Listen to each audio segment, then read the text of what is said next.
हम लगातार किसी न किसी तरह के शोर से घिरे हुए रहते हैं। ये हमारे शारीरिक और मानसिक स्वास्थ्य पर बोझ डाल सकता है। ऐसे में कुछ वक्त बिल्कुल चुप रहकर खुद के साथ बिताएं।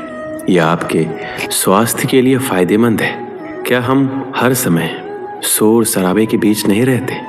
लगातार लोगों की बकबक, बाहर गाड़ियों का शोर, तेज म्यूजिक की आवाज़, ये सब हमारे तनाव का कारण है और हमारी नींद को बाधित करते हैं। मगर क्या हम कुछ देर के लिए इन सब से दूर नहीं रह सकते? जी हाँ, हम खुद के साथ वक्त बिताकर और कुछ देर सिर्फ अपने विचारों के साथ शांति का आनंद ले सकते हैं। इंसान के सभी दुखों का कारण बोलना ही है, क्योंकि आवश्यकता से अधिक बोलना ही दुखों का कारण बनता है। इसलिए कम बोले, सटीक बोले, मधुर बोले और सबसे जरूरी जितनी आवश्यकता हो उतना ही बोले। वाणी या बोलना ही नहीं बल्कि मौन में भी शक्ति होती है। यही कारण है कि धर्मों में मौन को बहुत महत्व दिया गया है। श्री कृष्ण कहते हैं, सेहत से मौन का गहरा संबंध है और इससे मानसिक शांति मिलती है।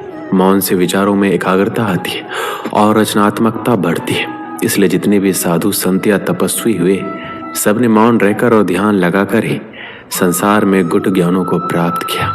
हमारे जीवन में एक नहीं बल्कि बहुत सारे दुखों का कारण बोलना ही है, क्योंकि हमारी समस्या यही है कि हम चुप नहीं रह सकते, हमेशा कुछ ना कुछ बोलते ही रहते हैं। और आपके बोलने के कारण ही आधे से ज़्यादा दुख निर्मित होते हैं। परिवार में कलह कलेश का कारण भी हमारा बोलना ही होता है। आप जितनी भूख उतना भोजन खाते हैं, जितनी जरूरत उतना कार्य करते हैं, लेकिन क्या आपने कभी इस बारे में सोचा है कि आप कितना बोलते हैं? क्या आप उतना ही बोलते हैं जितनी आवश्यकता है, या अनावश्यक ही सारे दिन बोलते हैं?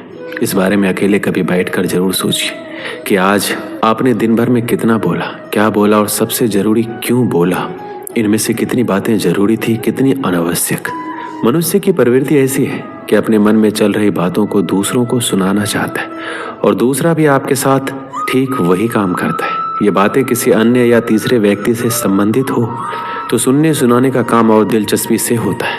आप फिर जब कभी बैठते हैं तो इन बातों को फिर से दोहराया जाएगा और फिर इन्हीं बातों पर विचार करेंगे। ये सुनने सुनाने का माहौल जीवन भर चलता रहता है और इस तरह से आप खो देते हैं अपना समय, अपना जीवन, अपनी सोच समझ और वो कीमती पल जिसमें जिया जा सकता है, जिसमें आनंद प्राप्त किया जा सकता है। इसलिए इस सुनने सुनाने के माहौल से बाहर निकलिए। जब तक हम बाहर की ओर बोलते रहेंगे, हमारे भीतर अशांति रहेगी। जिस दिन हम मन से चुप हो जाएंगे, तब बाहर हमारे मुख से कुछ भी निकले, हम शांत ही रहेंगे। दुनिया में जितनी बुराइयां हैं, परिवार में कलेश है, पति पत्नी में विवाद है, सब बोलने के कारण ही होते हैं। हम चुप रहना नहीं चाहते, हमेशा सुना देना चाहते हैं, लेकिन व्यर्थ का बोलना ऊर्जा का नष्ट होना है। इसलिए जितने भी बुद्धत्व साधु और संत हुए, वे एकांत की ओर गए, क्योंकि उन्हें अधिक बोलना ना पड़े और अधिक सुनना ना पड़े। लेकिन आप इस संसार में रहकर भी एकांत रह सकते हैं। इसके लिए आपको उन ऊर्जाओं को बचाना होगा जिसे आप व्यर्थ के शब्दों में नष्ट कर देते हैं। इसलिए उतना ही बोले जितना जरूरी हो। आप सभी ने जीवन में कहावत तो सुनी ही होगी, एक चुप 100 को हराए, एक चुप 100 को दुख दी जाए। इसलिए हम कई बार चुप रहते हैं, मौन रह जाते हैं, क्योंकि ये सच भी है कि एक मूर्ख व्यक्ति के सामने मौन रहने से अच्छा उत्तर और कुछ भी नहीं हो सकता। परंतु जीवन में सदैव चुप रहना उचित नहीं होता। गीता में कहा गया है, जहाँ पाप का बल बढ़ रहा हो, जहाँ छल कपट हो रहा हो, वहाँ पर मौन रहने से अधिक गंभीर अपराध और कुछ नहीं हो सकता। कभी कभी हम सबके जीवन में एक समस्या अवश्य होती है, हम किसी ताकतवर के समक्ष मौन हो जाते हैं। ऐसा क्यों? प्रायः उसकी ताकत से बचने के लिए हम मौन रह जाते हैं। मानते हैं कि ऐसा करने से हम एक विवाद से बच जाते हैं, हो सकता है एक संघर्ष से भी बच जाते हैं, परंतु ऐसा बचाव देर सवेर एक बड़े संघर्ष को जन्म दे देता है। हमारा मौन रहना अनजाने में उस व्यक्ति का समर्थन बन जाता है और वह अपने आप को और अधिक शक्तिशाली अनुभव करने लगता है। यहीं से हमारा दमन प्रारंभ हो जाता है। एक के बाद एक हम अन्याय में अनचाहे रूप से सम्मिलित होते चले जाते हैं, जो आगे चलकर बड़े टकराव का कारण बनता है। तो फिर आप लोग कहेंगे कि इसका तोड़ क्या है? ये समझने के लिए ये जानना आवश्यक है कि ऐसी कौन सी बात है जो विरोध करने से रोकती है। ये सामने वाले की शक्ति तो नहीं हो सकती, ये तो हमारा खुद का डर होता है जो हमें मौन रहने को विवश करता है। क्या हमारे मन से डर को निकालकर अन्याय का विरोध नहीं कर सकते?